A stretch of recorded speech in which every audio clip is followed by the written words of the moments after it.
Before we begin this video, if you have any questions, confusion, frustrations, or you need some support, come on down. In the description of this video, we got a link to our Discord community. You just got to come to I'm Initiate channel, type in I'm Initiate, and that'll give you access to the rest of the channels down here. Then you're going to scroll all the way down to the support, and you'll type in your support question, and we'll help you out right quick. So now let's hop into the video, where I'm going to show you how to configure an open VPN server on an Ubuntu VM in an Azure cloud environment, so we can set up your GL.iNet router so you can work from anywhere. Does that sound complicated? Well, let's sort it out. Let's simplify it. Let's get started and get right into it. So the first step is to go to portal.azure.com and log in, or create an account if you don't already got one. I'm logged into my friend's account, Hungarian Nerd. So I am not Adam Martin Beckett. I am not Hungarian Nerd. I'm just his friend making this video talking about how I was able to get away with working from outside the country without my employer knowing. Now, I was working for the government of British Columbia, and I also worked for a Fortune 500 company. And I got away with it in both of them. And both of them had exceptional security. And I did not set off any red flags after visiting every continent on the planet except for Antarctica. So, I know this method works.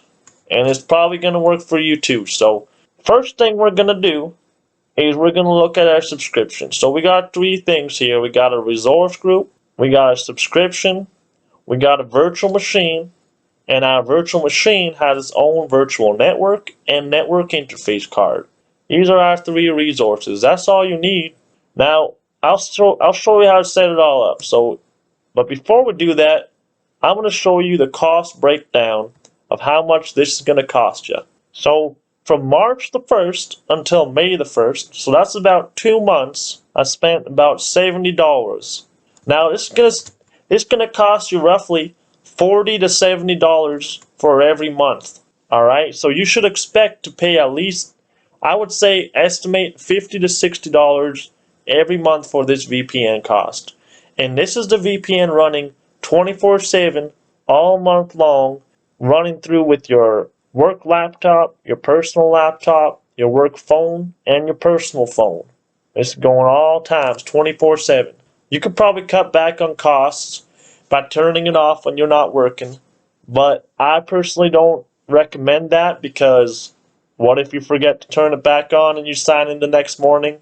What if it just slips your mind one day and you log into your work and your VPN says you're in Bangladesh and not in Canada? Well, you're hooped then. You're probably going to lose your job. So I would say just leave it on. Like it's only $50, $60 a month. It ain't much. And if it is much, well, maybe you shouldn't be traveling the world and watching this video. So, and the other thing is, don't be tempted to be using cheaper VPNs. You got Mullvad VPN, you got Azure VPN, you got NordVPN with a dedicated IP. These are all fine and dandy if you're not working. But a lot of these VPN providers, they got network IP blocks that are recognized to be VPN providers, and they could be flagged by your company. Not only that, you might be sharing the same subnet as other people using the same VPN as you. It might be slower, it might be a security risk, and there's just so many things that you don't want to risk when you're working remote from another country. You want things to go smooth. Enjoy your vacation. So just set up this Azure VPN, and I'll show you how to do it right quick. So first thing we do is go back to the home. We create up a virtual machine. So as you can see, I already got a virtual machine here. We got pay-as-you-go subscription, and my resource group, and my location, my status, the operating system, and the size, and the IP, and the amount of disks. So we create a new one by going to Create Azure Virtual Machine. You'll select your subscription as your pay-as-you-go. You can create a new resource group right here if you don't already have one. I'm just going to use my pre-existing one. But you know what? I'm going to make a new resource group just to really stay true to starting this whole thing from scratch. So I got the wildrose RG. My VM name is going to be wildrose VM. And I'm going to pick my region. Now the region is where you want your employer to think you are. So I'm out. My job thinks I'm in Toronto, right? So in order for me to think that my boss thinks I'm in Toronto, I'm going to pick Canada East. And this is going to give me a VM that's located in an Azure-owned data center in the Eastern Hemisphere of Canada. So now when I connect to work and they check my geolocation, it says Canada. For availability, we just leave it as is. Security type, that's fine. For image, I'm going to just stick to the standard Ubuntu server. I'll use 64-bit VM architecture. All this is fine. The size, 2 vCPUs, 4 gig of memory, that's more than enough. Like, you could probably get away with 1 CPU and 1 gig of RAM if you wanted to. It's just a VPN server. It ain't doing that much. So now we do a username. I'll do wildroseuser. And for the SSH public key, I'll generate a new key pair, no problem.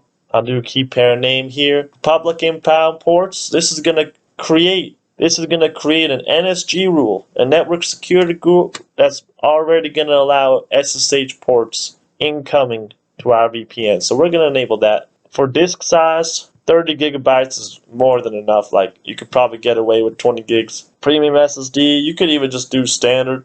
Standard is good enough. And delete with VM, that just means when you delete your VM, it's going to delete your disk as well. All this you can leave as is. For networking, we can go ahead and create a new virtual network. You're going to need this. It's going to give you a default IP. You can give it your own IP if you want, but I'm just going to leave it as is. Create a new public IP, so you can leave that as is too. Then we've got NIC, Network Security Group. We'll just do the basic one. For public inbound ports, we'll do the SSH as we did before. And for this scenario, I'm going to do this because I'm going to delete this VM after this lab, because I'm going to be exposing the public IP of this VLAN for this lab to make editing easier. And then I'm just going to delete it after because I won't be using it anymore. So don't be trying to hack it because it's not going to exist by the time you've seen this video.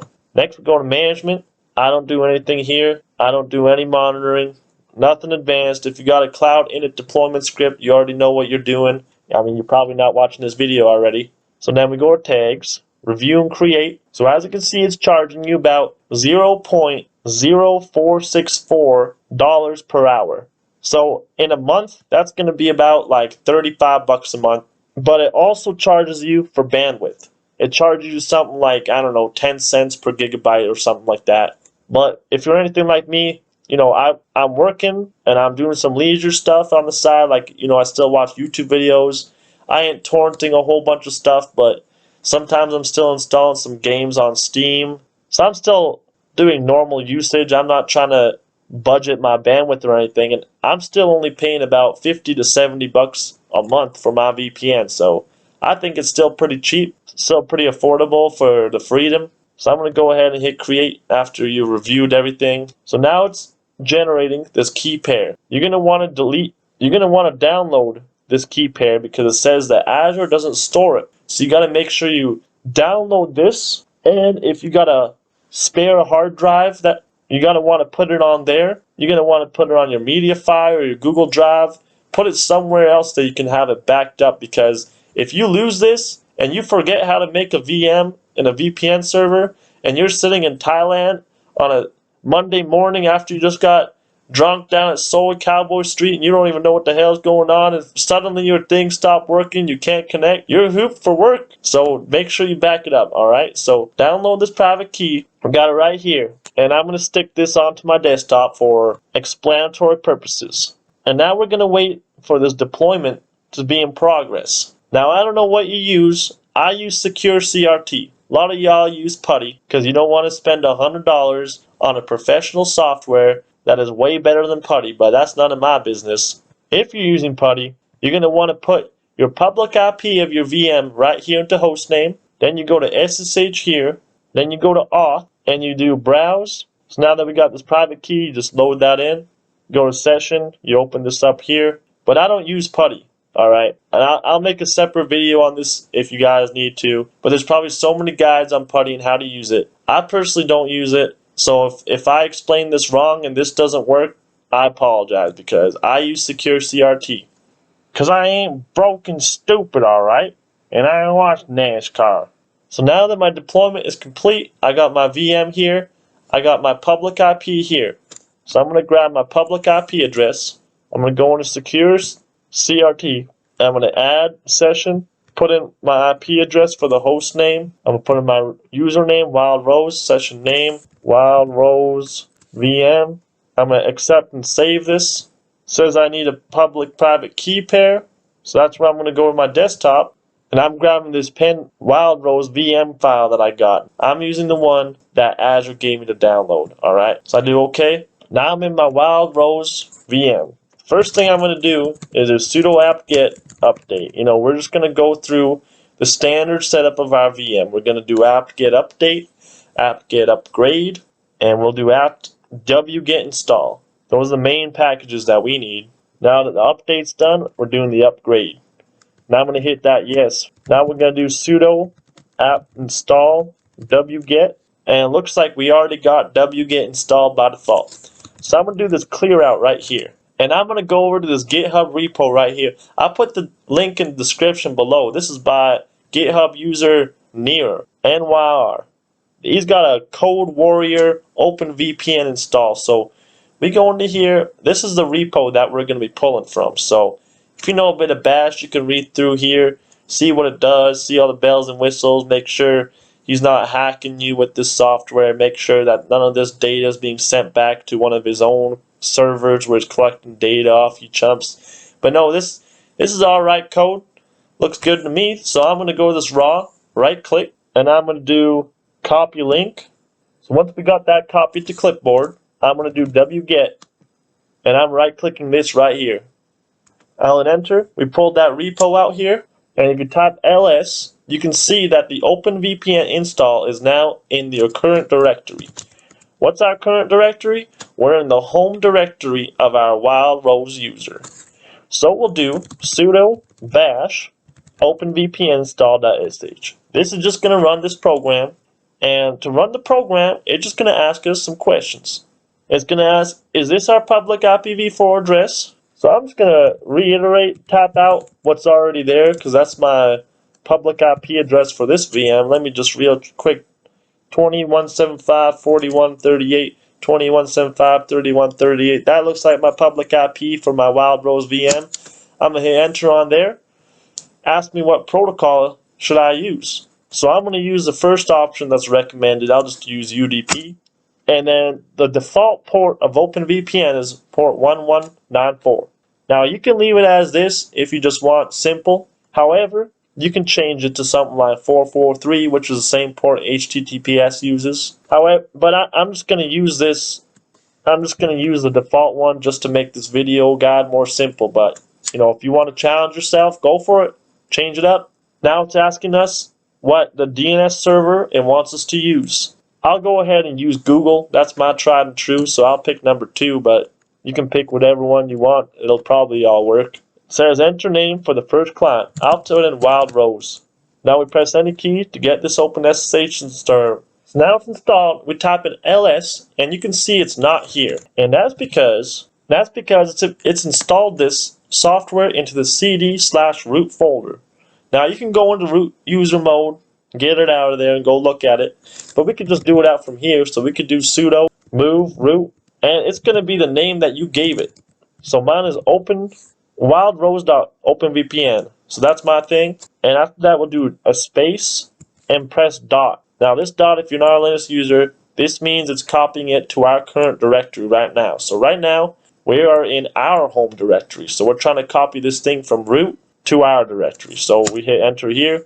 We do ls, and we got our wildroseuser client right here in our. Now we're going to do a chown. This is changing the ownership. And I'll type in my wildroseuser. That's my user account. And the name of the VPN that I'm trying to change my ownership to. So I'm changing the ownership from wildroseuser to my user account here. And the reason why we're doing it is because right now the user is sudo. Sudo is kind of like a user, super user. So I'll do that. Now if we do ls-all, we can see some of the hidden files that we got in this private, in our current directory. So we got some log files in here that we kind of want to disable. So we'll do sudo vim etc openvpn server.conf. And I'm going to go up here and I'm going to increase the font size. So all we're doing here is going down on this third last line of verb 3. we're changing verb 3 to verb 0. This is what creates logs.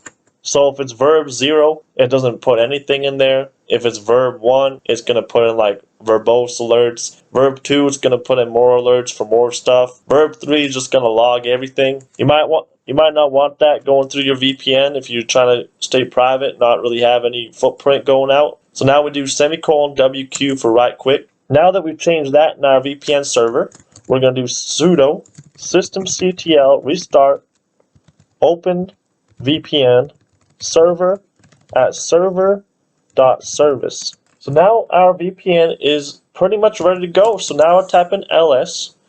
This wildrose.ovpn, we're going to need to download this onto our laptop. So in order to do that, I use this software called WinSCP. It's a free software. It don't cost any money like Secure CRT. So you just go to Google, you type in WinSCP, and you go to the official website to download it. I'm going to be using the SFTP protocol. The host name, I'm going to be using the public IP address of my server, which is 20.175.41.38. For the username, it's wildroseuser. For password, I never set a password, so let's go. I hit yes. It says authentication failed because I probably got to put in that public key. So let's, where did I put that again? The SSH private key file right there in the authentication.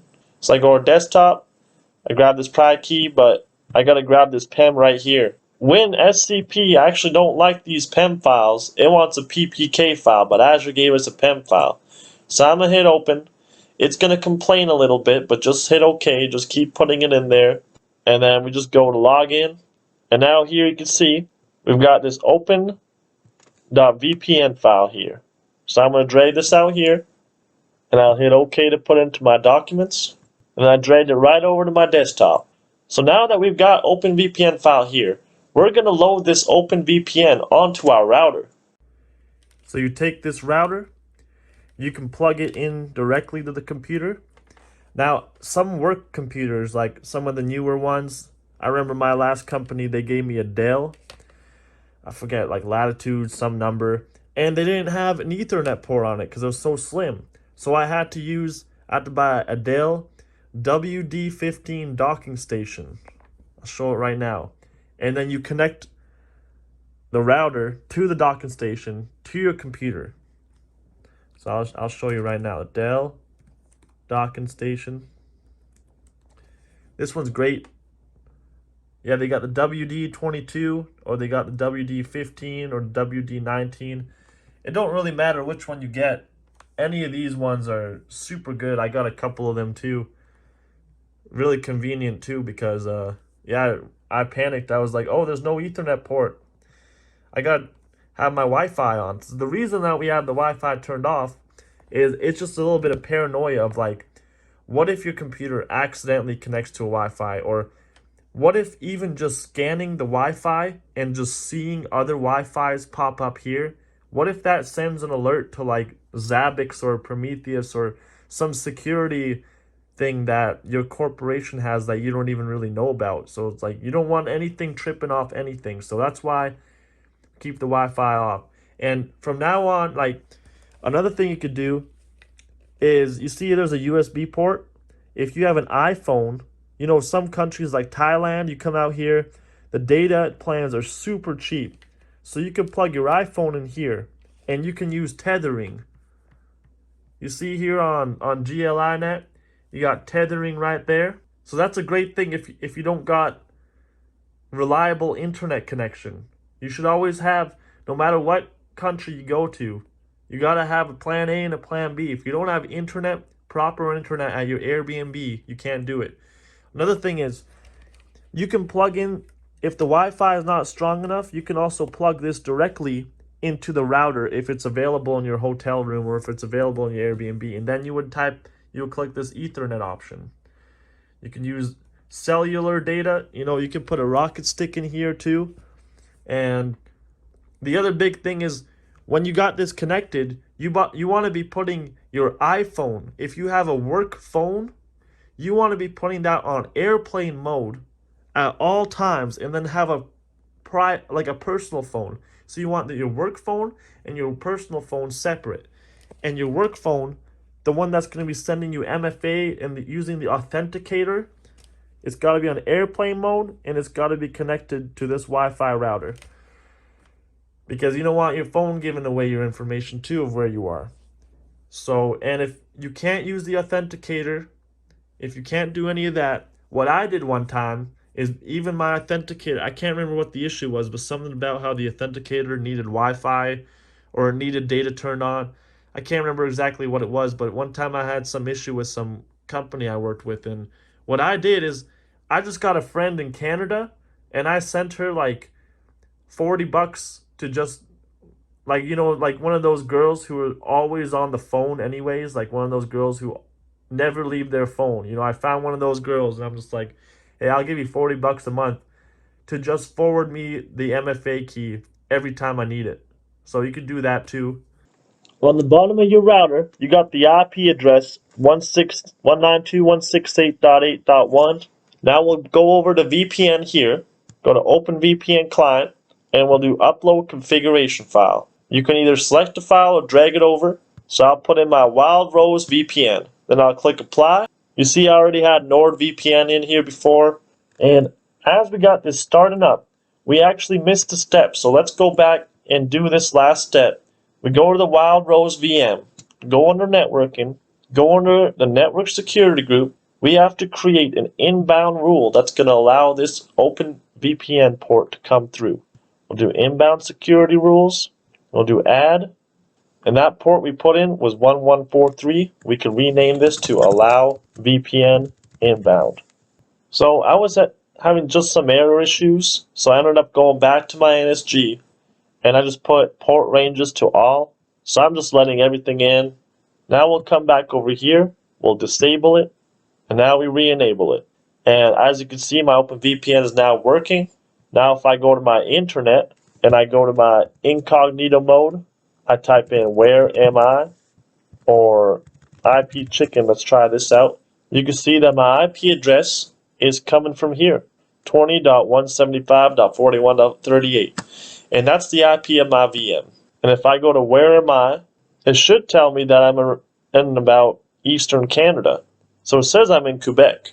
But out here it says, on my browser it says I'm in Calgary. Because this has already cached my location from before I opened this web browser.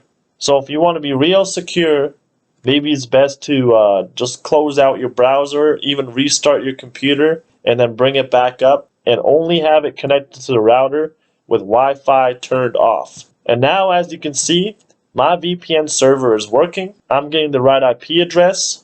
I'm getting the right location. And that's how you set up your Azure VPN virtual machine.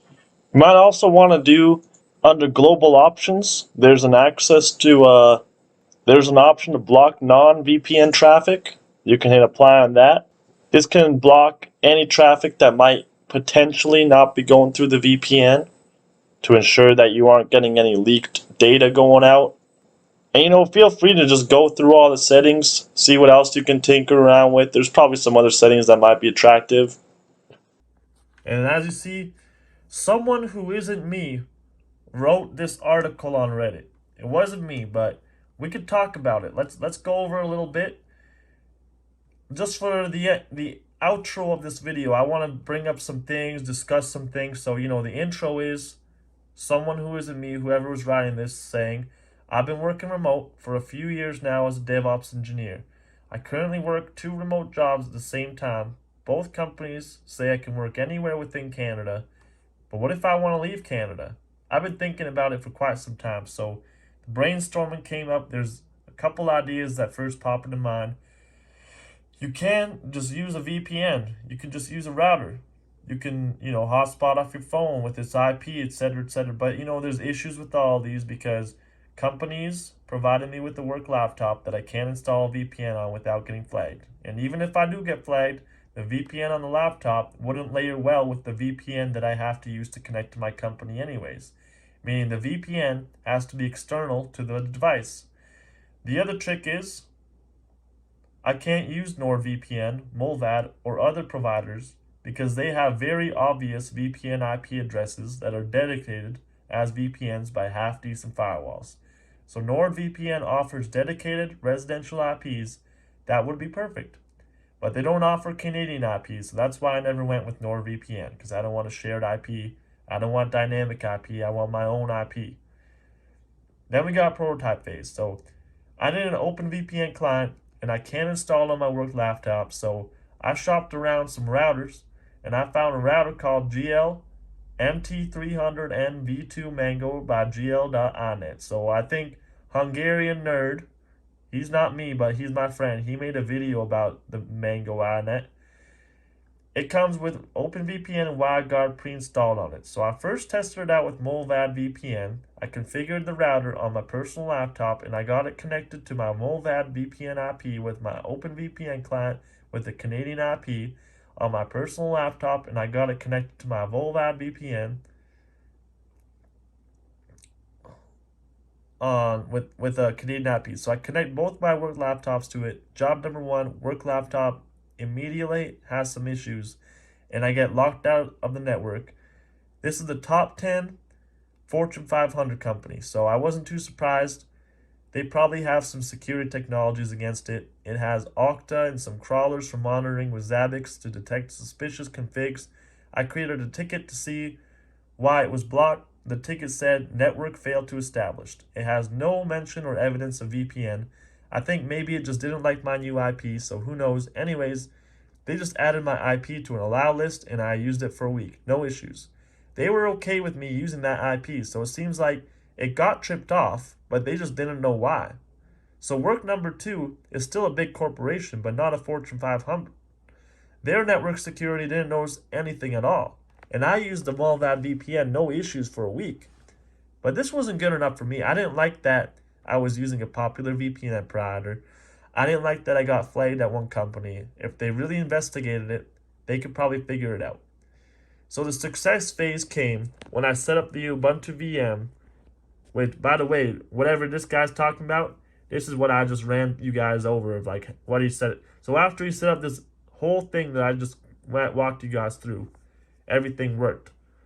So, but don't use the Mango router. Get this one. This is the most expensive one, and it's also the fastest one. The Mango VPN router, you're gonna lose your job if you're using that one because it's just not strong enough for what you're doing it for. If you really take your job and your life seriously, you really want to keep your income, don't cheap out, man. Get the one this one's like $250.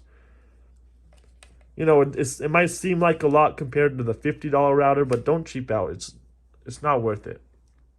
So anyways, what if there's internet issues at your Airbnb hotel? And that's what I talked about. You could get a SIM card, Thailand, you can get unlimited data for like $40 a month.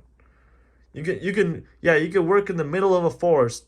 As long as you had enough power banks and enough cell data, you could probably work in the middle of a freaking jungle. Maybe even Starlink or something. But what about SMS text for MFA? So that's what I was talking about. You can use you can change it to just use your authenticator app. Maybe you can get the SMS on, sometimes I was looking at these like phone apps, like BlueStacks, to create like a virtual cell phone on my thing. You could set up a VoIP service. You could, get a second line or something. But a lot of these, if you're working for a bigger company, like a Fortune 500 for a government, like I was, it didn't work because they have a sophisticated enough security system to filter all that out. So, it's not going to work. So that's what I was talking about. You can just switch it to the Authenticator app, which I figured out that the Authenticator app actually does check your location. But I don't know if they send the location to your company or if it's just sending the location to Microsoft itself to collect data to see where they're connecting to. So I don't really know. So that's a little bit of a sketchy thing, but I was using it for a little while. I never got caught, but I also tried out that, or someone who wasn't me also tried out that thing where you just pay a friend to forward you SMS messages, use their cell phone number or whatever. So whatever. What if cloud VMs sound too risky? So an alternative to if it's too risky for you, what you can do instead of an Azure VM, you could just leave a desktop computer running in your house, and you could put that. What I just showed you, that whole OpenVPN thing, instead of doing that Azure VM, you just put like a desktop computer beside your bed. You just have it on 24/7. But you got to make sure that it don't turn off. And that if it turns off, you got to make sure someone's got access to your house to come in and turn it back on. And if something ever breaks on it, unless if your friend knows how to fix it, you're fucked. So it's a better peace of mind to just rent it from Azure. Like, really, that's what I would prefer. But whatever you want to do. So another one says, where would you mail your T4s? Because I had someone who isn't me had a bunch of people asking about that.